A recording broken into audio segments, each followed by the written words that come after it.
तो स्टूडेंट्स, आज हम अपनी नई क्लास स्टार्ट करेंगे। तो इसमें हम आज जहाँ तक हमने कंप्लीट किया था पिछली क्लासेस में, तो वहाँ से हम कंटिन्यू करेंगे।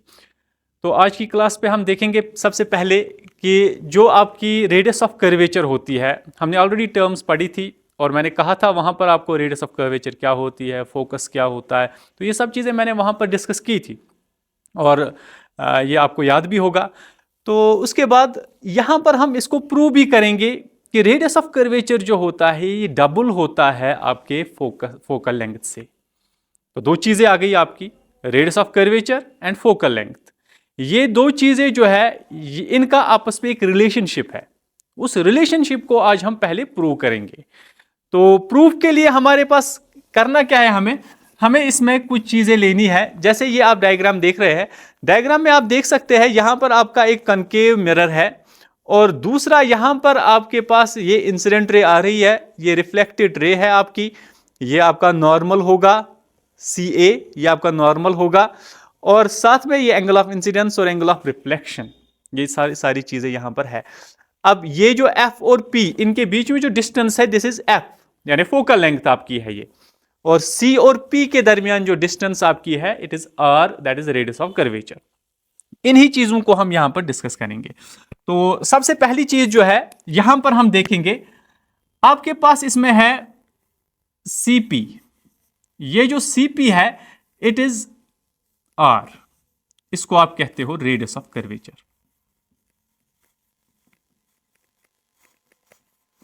तो ये आपका रेडियस ऑफ कर्वेचर हुआ। नंबर सेकंड आपका यहां पर है FP, ये आपका स्मॉल f है और स्मॉल f जो होता है ये आपको ऑलरेडी पता है, ये फोकल लेंथ है। So it is focal length. तो दो चीजें आपकी आ गई यहां पर। आपके पास इसमें है एंगल I और आपके पास है एंगल R। ये जो एंगल I है इसको आपने ऑलरेडी देखा हुआ है, it is angle of incidence. और हो गया आपका पहला। नंबर सेकंड जो है आपका एंगल R है, it is angle of reflection. तो इन चीजों को पहले आपको समझना जरूरी है, क्योंकि जब तक आपको यह समझ में नहीं आएगा तब तक आप इसको सॉल्व नहीं कर पाओगे। तो ये चीजें आपको पहले याद रखनी है। उसके बाद एक और चीज याद रखनी है ये भी आपको, कि ये आपकी इंसिडेंट रे है OA और ये जो आपकी A है F से होकर जो जा रही है that is your reflected ray, और उसके बाद जो ये आपका AC है इट इज नॉर्मल। तो ये सब चीजें आपको पहले जहन में रखनी जरूरी है। उसके बाद हम आते हैं यहां पर, इसको प्रूफ हम इसका करेंगे यहां पर। और प्रूफ में आप कुछ चीजों को पहले ही जान के रखेंगे। जैसे आपके पास ट्रायंगल है ACF, तो थोड़ा आप इसको अच्छे से सुनेंगे ताकि ये सब चीजें आपको याद रहे। तो यहां पर जो आपका ट्रायंगल है, इसमें ट्रायंगल है आपका ACF। ये जो ट्रायंगल ACF है इसमें आपके पास एंगल है एंगल R जो ऊपर है, और यहां से आपका एंगल I भी है। और हमने लॉज ऑफ रिफ्लेक्शन पढ़े हैं ना, उनमें हमने क्या पढ़ा था, एंगल I जो होता है वो एंगल R के बराबर होता है। इसको आप पहले याद रखेंगे।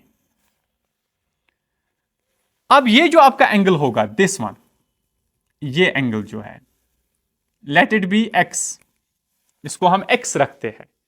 ये X एंगल और एंगल I ये आपस में इक्वल होंगे, तो मतलब एंगल X जो आपका है it will be equal to angle I। अब आप बताएंगे कि इसका रीजन क्या होगा। रीजन होगा ये अल्टरनेट इंटीरियर एंगल्स हैं, ये आपके अल्टरनेट इंटीरियर एंगल्स है। अब ये अल्टरनेट इंटीरियर एंगल्स क्या होते हैं, सिंपल में आप समझिए कि ये आपकी एक लाइन है, ये आपकी दूसरी लाइन है, ये दोनों पैरेलल है। अब आप इन दोनों लाइंस में देखिए, यहां से हमने एक और लाइन डाली, ये एंगल बना, ये एंगल बना। मान लो ये एंगल X है, मान लो ये एंगल Y है। ये X और Y एंगल जो है ना ये आपस में इक्वल होते हैं because they are alternate interior angles. तो ऐसे ही एंगल्स जो आपकी दो लाइंस, लेकिन लाइंस क्या होनी चाहिए? पैरेलल। उन्हीं दो लाइंस के बीच में आप एक और लाइन डालेंगे, दैट्स ट्रांसवर्सल। इस लाइन को आप ट्रांसवर्सल कहते हो।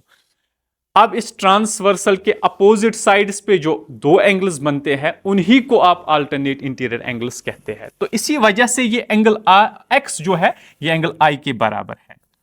इस चीज को आप पहले ही जहन में रखेंगे। उसके बाद एक और चीज आप याद रखेंगे इसमें, अब तो आपका एंगल एक्स भी आ गया, अब आपका एंगल आर भी आ गया, तो दोनों एंगल्स आपके पास है। अब हम कह सकते हैं मैं ये ट्रायंगल यहां पर अलग से बना रहा हूं, ऐसे इसी ट्रायंगल को मैं अलग से बना रहा हूं ताकि आपको ये थोड़ा सा अच्छे से दिखे। यहां पर ट्रायंगल में क्या है?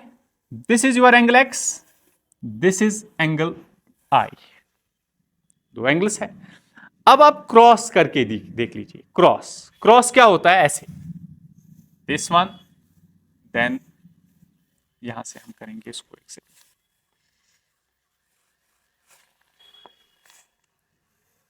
ऐसे आप इसको क्रॉस करेंगे, यहां से ऐसे, यहां से ऐसे। अब आप देख सकते हैं एंगल आई वाला जो साइड है ना, क्रॉस के किस साइड से आ रहा है? ये वाला साइड। ये आपके एंगल आई का अपोजिट साइड होगा, याद रखिए, अपोजिट साइड। एक्स वाला जो है एरो कहां की ओर जा रहा है? इस साइड पे। ये साइड आपका एक्स के अपोजिट है। अब ये दो साइड्स क्या बन गए? ये दो साइड्स बन गए अपोजिट आपके दो एंगल्स के। तो हमने एक थ्योरम पढ़ी होती है, जो साइड्स अपोजिट हो दो इक्वल एंगल्स के, वो आपस में इक्वल होते हैं। तो हम कह सकते हैं कि ये जो साइड है, मान लो ए, ये मान लो बी, ये मान लो सी, जो आपका ए बी होगा this side, it will be equal to B C. तो इस तरह से होता है। तो हमें यहां पर पता चला, इस तरह से हम इसको लिखेंगे यहां पर। अब आपके जो दो साइड्स हैं ना, नंबर फर्स्ट साइड जो है आपका इसमें सी एफ, ये वाला साइड, ये अपोजिट है ना, और दूसरा अपोजिट ये है, this will be equal to A F. तो ये दो साइड्स आपके आ गए। लेकिन एक और चीज याद रखेंगे आप, इसको आप फर्स्ट रखेंगे और साथ में आप लिखेंगे साइड्स अपोजिट टू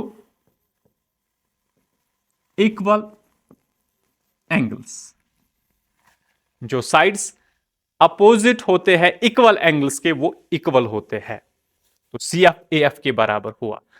लेकिन जो हम मिरर चुनते हैं ना हमेशा, ये होता है शॉर्ट अपर्चर का। तो इसका जो अपर्चर होगा, मिरर का अपर्चर बिल्कुल शॉर्ट होगा। और अगर मिरर का अपर्चर शॉर्ट है तो मतलब ये जो साइड है ना हमारा ए एफ, ये होगा पी एफ के बराबर। तो हम कह सकते हैं A F will be equal to P F. लेकिन आपको पता है कि पी एफ जो आपका है, इट इज एफ, यानी focal length. So A F is equal to F, that is focal length. आपको ये पता ही है ना, एफ पी या पी एफ जो है it is equal to F, यानी फोकल लेंथ के बराबर है। इसको इक्वेशन सेकंड रखो आप। अब आप फर्स्ट इक्वेशन को वापस देख लो, अपनी फर्स्ट इक्वेशन जो है उसको आप वापस देख लो। फर्स्ट इक्वेशन को देख लो। फर्स्ट इक्वेशन आपकी क्या है? C F is equal to A F. C F जो है ये ए एफ के बराबर है, लेकिन ए एफ किसके बराबर है? खुद पी एफ के। तो मतलब हम कह सकते हैं कि यहां से आपका सी एफ ए एफ के बराबर है। तो from equation first and equation second, इन दो इक्वेशंस को आप कंबाइन करके देख लो। सी एफ यहां से भी है और यहां से आपका ए एफ है, यहां से ए एफ है, means C F is equal to F. आपका सी एफ भी एफ के बराबर आया। अब आप कहेंगे कैसे? क्योंकि सी एफ है ना ए एफ के बराबर, और ए एफ खुद किसके बराबर है? एफ के बराबर। So we can replace A F with F. तो सिंपल है। अब हम कहेंगे ये जो आपका सीपी है, लास्ट स्टेप में आप कहेंगे आपका जो सीपी इसमें है, तो सीपी को हम कैसे लिख सकते हैं? आपका जो इसमें सीपी है, उसको हम लिखेंगे CF प्लस PF, क्योंकि आपके इसमें यही दो है ना, CF प्लस PF। तो इसका मतलब हुआ CF की जगह पर आपका F है, और आपका जो यहां पर PF था, PF जो है वो तो ऑलरेडी आपका AF के बराबर है, तो मींस PF की जगह पर भी आप F लिखेंगे, because PF is already equal to AF and both are equal to, ये दोनों ही F के बराबर है। तो मतलब लास्ट स्टेप में आप क्या कहेंगे, अब आप कह सकते हैं that CP is equal to twice F, लेकिन जो आपका CP है it is your radius of curvature, so R will be equal to 2F। तो इस तरह से आप प्रूव करते हो radius of curvature is always twice the focal length. या अगर आप इसी में से एक और फॉर्मूला डिराइव करना चाहते हो, that is F is always equal to R/2। कैसे? ये 2 जो है इसको यहां से डिवाइड करो, सिंपल, डिवाइड करके आपको मिलेगा R/2, so F will be R/2, और हम कह सकते हैं R will be equal to twice of F। इससे आप कुछ न्यूमेरिकल्स जो है वो सॉल्व कर सकते हो। तो जब हम न्यूमेरिकल्स को सॉल्व करेंगे वहां पर आपको ये फॉर्मूला जो है ये बहुत काम आएगी। तो इसीलिए यहां पर इसको प्रूव करना जरूरी था। तो ये मैंने यहां पर आपको इसका प्रूफ दिखा दिया, किस तरह से हम प्रूव कर सकते हैं कि R जो है वो होता है आपके ट्वाइस F के बराबर। उसके बाद हम एक और चीज पर आते हैं। यहां पर एक क्वेश्चन आपको अराइज होगा कि अगर आप कभी मिरर यूज करते हो कनकेव मिरर, या फिर आप कॉन्वेक्स लेंस यूज करते हो, यानी ये दो आपको यूज करने हैं, या तो आपको कनकेव मिरर यूज करना है, या तो आप कभी कॉन्वेक्स मिरर को हम बाद में पढ़ेंगे, कॉन्वेक्स लेंस को, तो इसलिए आप इसके बारे में ज्यादा अभी न सोचे, इसको हम बाद में पढ़ेंगे डिटेल्ड। तो कनकेव मिरर को हमने ऑलरेडी पढ़ा हुआ है, कन्वेक्स लेंस जो है इनको हम बाद में पढ़ेंगे, लेंसेज को। इन दो को अगर आप यूज करते हो, फिर उसके बाद आप किसी पेपर के शीट को लेते हो, मान लो ये आपका पेपर शीट है। अब आपने इस पेपर शीट को लिया और इस पे फोकस किया आपने, या तो कनकेव मिरर के जरिए से, कनकेव मिरर में आपका रिफ्लेक्टिंग सरफेस होता है बेंट इन सरफेस, जो आपका टुवर्ड्स सेंटर सरफेस होता है, वही वाला सरफेस, या फिर आप कॉन्वेक्स लेंस लेंगे, इससे आप फोकस करेंगे। तो इन दो में से जो भी आप लेना चाहे आप कॉन्वेक्स लेंस लो या फिर आप कॉन्केव मिरर लो, दोनों कंडीशंस में क्या होगा, जो भी रेज ऑफ लाइट आएगी वो एक ही जगह पर मिलेंगी आपस में, ऐसे एक ही पॉइंट पे सारी रेज एक ही पॉइंट पर मिल रही है। इसका मतलब क्या हुआ, उस पॉइंट पर बहुत ज्यादा हीट जनरेट होगी, इतनी ज्यादा हीट जनरेट होगी कि ये हीट पेपर को जलाने के लिए काफी है। यानी ये पेपर जो आपका होगा ना, इट स्टार्ट्स बर्निंग, ये जलना शुरू होगा। और वजह क्या होगी जलने की? वजह ये होगी क्योंकि इनसे जो रेज आ रही थी वो सारी रेज जो है किसी एक पॉइंट पे कन्वर्ज हो रही है। कन्वर्ज मींस एक ही जगह पर मिलना, एक ही जगह पर फोकस होना। ऐसे भी होता है और इस तरह से भी होता है, दोनों कंडीशंस होते हैं, चाहे आप कॉन्केव मिरर यूज करो चाहे आप कॉन्वेक्स लेंस यूज करो। यही वजह है कि इन दोनों को हम कन्वर्जिंग कहते हैं। कन्वर्जिंग मींस इसी तरह से जो किसी एक पॉइंट पर रेज को फोकस करे, किसी एक पॉइंट पर रेज को मिक्स करे, जमा करे, उसी को हम कहते हैं कि ये आपके कन्वर्जिंग होते हैं। यानी कनकेव मिरर को आप कन्वर्जिंग मिरर कहोगे, और जो आपका कन्वेक्स लेंस है उसको आप कन्वर्जिंग लेंस कहोगे। इसका अपोजिट क्या होता है? इसका अपोजिट होता है डाइवर्जिंग। इसको भी आप याद रखेंगे, डाइवर्जिंग। कन्वर्ज मैंने आपको यहां पर दिखाया ना, एक ही पॉइंट पर ये सब रेज मिलती है। डाइवर्जिंग क्या होता है? डाइवर्जिंग वो होता है जहां पर आपके रेज जो है वो एक ही जगह पर नहीं मिलेंगे, ऐसे बिखर जाते हैं, इस तरह से दूर होना। तो ये दूर हो रहे हैं यहां पर, तो हम देख सकते हैं कि डाइवर्जिंग भी होता है और कन्वर्जिंग भी होता है। तो यहां तक हमने इसको अब देखा कि किस तरह से ये होता है। अब यही लिखा है कि कॉनकेव मिरर जो होता है, अगर आप पेपर को यहां से रखते हो, कॉनकेव मिरर को भी सामने रखते हो, और उसके बाद ये सारी रेज कन्वर्ज होकर जो है ये इसी पेपर पर टकराती है। यही मैंने कहा था कि यहां पर जो आपकी एनर्जी होगी, यानी रेडिएशंस की एनर्जी, वो बहुत ज्यादा होगी, फोकस हो जाएगी एक सिंगल पॉइंट पे, और ये जो सिंगल पॉइंट आपका होगा वहां पर आपकी हीट बहुत ज्यादा इसमें जनरेट होगी, और जो हीट जनरेट होगी उससे ये पेपर जल जाता है। तो कभी क्वेश्चन पूछा जा सकता है एग्जाम्स में कि पेपर जो है वो क्यों जल जाता है अगर आप कभी भी सनलाइट को फोकस करते हो उस पे। फोकस करने के लिए मैंने ऑलरेडी कहा कि क्या यूज किया जाता है। ये डायग्राम है इसकी, इसमें आप देख सकते हैं यहां पर आपका कनकेव मिरर है और ये है आपका पेपर। पेपर को आप देख सकते हो किस तरह से जलना शुरू हो रहा है।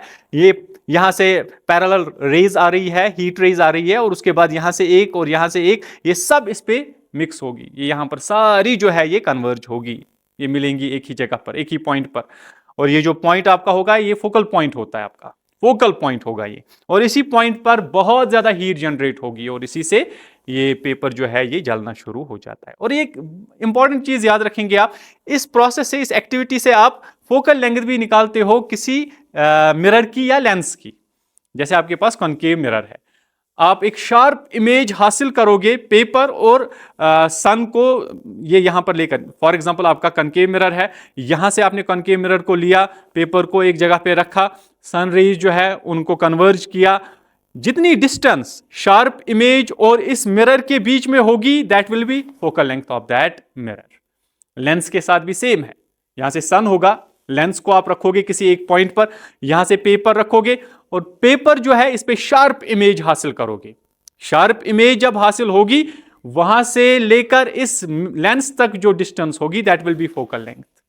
तो इस तरह से हम फोकल लेंथ निकालते हैं किसी भी मिरर या लेंस की जो कन्वर्जिंग नेचर का हो। और उसके बाद आप देखोगे कि अब आपके पास जो फॉर्मेशन ऑफ इमेज है, क्योंकि अब तो इमेज बनानी है आपको, अब इसके लिए आपको एग्जाम में डेफिनेटली क्वेश्चंस पूछे जाते हैं, केसेस, यानी किस तरह से इमेज बनेगी कॉनकेव मिरर पे, किस तरह से इमेज बनेगी कॉन्वेक्स मिरर पे।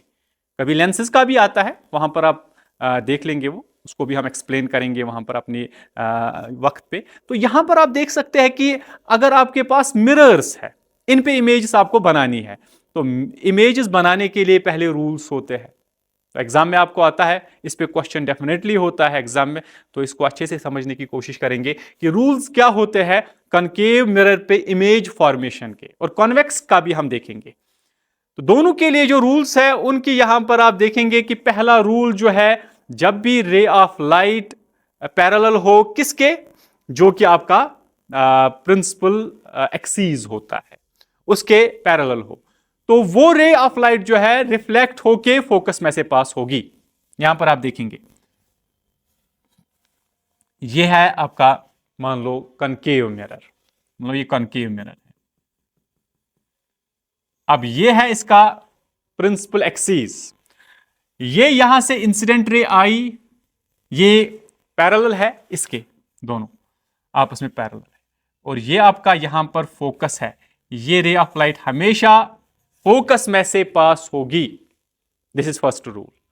जब भी आप रे डायग्राम बनाएंगे, अगर आपने कोई भी रे पैरेलल बनाई प्रिंसिपल एक्सीस के, तो वो रे जो है वो हमेशा फोकस में से पास होगी। This is the first rule, ये आपको याद रखना जरूरी है। नंबर सेकंड रूल जो है, इंसिडेंट रे जो होगी, जो सेंटर ऑफ कर्वेचर में से पास हो, वो वापस उसी डायरेक्शन में आएगी, उसी पाथ में वापस आएगी, ऐसे आप समझेंगे। यह है आपका कॉनकेव मिरर। फिर से कॉन्वेक्स के लिए भी सेम रूल्स होते हैं, और यहां से आपका सेंटर ऑफ कर्वेचर मान लो ये है, रे ऑफ लाइट ऐसे जा रही है सेंटर ऑफ कर्वेचर में से, ये रे जो है ये वापस उसी पाथ में आएगी जिस पाथ से ये गई थी, रेट्रो रिफ्लेक्शन होगी, यहां पर वापस आ रही है। ये आपका सेकंड रूल है, और यही यहां पर लिखा हुआ भी है, इंसिडेंट रे जो सेंटर ऑफ कर्वेचर में से पास होगी वो रिफ्लेक्ट होगी वापस उसी सेम पाथ में, it will be reflected in the same path. और उसके बाद आपका थर्ड रूल जो होगा वो आपका अपोजिट होता है फर्स्ट रूल के। जो भी इंसिडेंट रे फोकस में से पास होगी वो हमेशा पैरेलल जाएगी आपके प्रिंसिपल एक्सिस के, यानी इस तरह से होगा। यहां पर आपका मिरर है, ये है आपकी प्रिंसिपल एक्सिस, यहां पर मान लो फोकस है, एक रे ऑफ लाइट यहां से आ रही है, फोकस में से पास होकर ऐसे जाएगी वापस, और ये जो रे रिफ्लेक्ट होकर जाएगी that will be parallel to principal axis. ये आपका थर्ड रूल है। So third rule is incident ray through the focus is reflected parallel to the principal axis. तो उसके बाद आपका लास्ट रूल जो होता है, ये आपके 4 मेन रूल्स होते हैं, 4 मेन रूल्स याद रखना है आपको। ये रे ऑफ लाइट जो इंसिडेंट होगी ओब्लिकली, अब रे ऑफ लाइट ओब्लिकली आ रही है, ओब्लिकली मतलब ये यहां पर मान लो पोल ऑफ मिरर पर पड़ रही है, पोल ऑफ मिरर से वापस सेम इक्वल एंगल पर वापस जाएगी जैसे वहां से आई थी। तो इसको आप यहां पर इस तरह से देखोगे। यह आपके फर्स्ट 3 रूल्स है दोनों मिरर्स के लिए, आपके कनकेव के लिए, कन्वेक्स के लिए। कनकेव के लिए क्या है, जो भी रे ऑफ लाइट यहां से पैरेलल आ रही है वो फोकस में से जा रही है। यहां से देख सकते हैं इसमें से भी डाइवर्ज होकर जा रही है, लेकिन जो इसका फोकस है आपको अपीयर होता है कि ये फोकस से आ रही है। उसके बाद सेकंड ये है केस आपका, अगर रे ऑफ लाइट फोकस में से पास हो रही है it becomes parallel to principal axis. यहां से भी सेम है, फोकस में से पास हो रही है, लग रहा है कि फोकस में से पास हो रही है और ये पैरेलल जा रही है। उसके बाद थर्ड आपका है, ये है आपका वही रूल जो मैं आपको फोर्थ वन समझा रहा था। फोर्थ क्या है आपका रूल, अगर रे ऑफ लाइट ओब्लिकली आएगी यहां पर, ये जो एंगल होगा ना, ये वाला एंगल और ये वाला angle, they are always equal. Obliquely जो भी रे आएगी it is reflected back with the same angle, और यहां से भी सेम ऐसा ही हो रहा है। और उसके बाद आप यहां पर लास्ट वाला जो थर्ड रूल आपका था वो यहां पर देखिए आप, ये आपके सेंटर ऑफ कर्वेचर वाला रूल है। सेंटर ऑफ कर्वेचर से पास होकर वापस आ रहा है, यहां से भी अपीयर हो रहा है, सेंटर ऑफ कर्वेचर में से जा रही है और फिर वापस वहीं से। तो ये कुछ ऐसे रूल्स थे जिन्हें सीखना जरूरी था आपको, ताकि हम इसमें रूल्स जो है सीख कर फिर इमेज फॉर्मेशन को कर सके। तो हमारी जो नेक्स्ट क्लास होगी उसमें हम इमेज फॉर्मेशन को करेंगे, वहां पर हम देखेंगे कि इमेजेस किस तरह से बनती है।